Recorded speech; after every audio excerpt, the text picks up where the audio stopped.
చనిపోయిన వారిపై డబ్బులు ఎందుకు చల్లుతారో తెలుసా? దీని వెనుక ఉన్న అసలు రహస్యం ఇదే.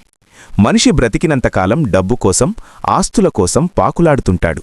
కాని వెళ్ళేటప్పుడు ఏదీ వెంటరాదు అని చెప్పడమే దీని ముఖ్య ఉద్దేశ్యం. నువ్వు సంపాదించిన ఈ కాగితపు ముక్కలు లేదా నాణేలు నీ వెంట రావు.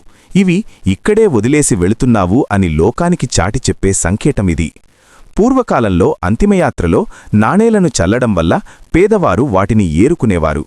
చనిపోయిన వ్యక్తి తరపున చేసే చివరి దానంగా దీనిని భావిస్తారు. ఆ డబ్బు పేదలకు ఉపయోగపడటం వల్ల మరణించిన వ్యక్తి ఆత్మకు పుణ్యం లభిస్తుందని నమ్ముతారు. జీవితాన్ని పరిపూర్ణంగా గడిపి వృద్ధాప్యంలో మరణించిన వారిని సాగనంపేటప్పుడు ఒక ఉత్సవంలా నిర్వహిస్తారు.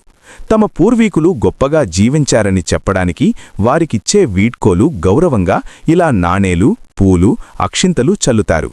ఈ ఇన్ఫర్మేషన్ అందరికీ తెలిసేలా షేర్ చేయండి.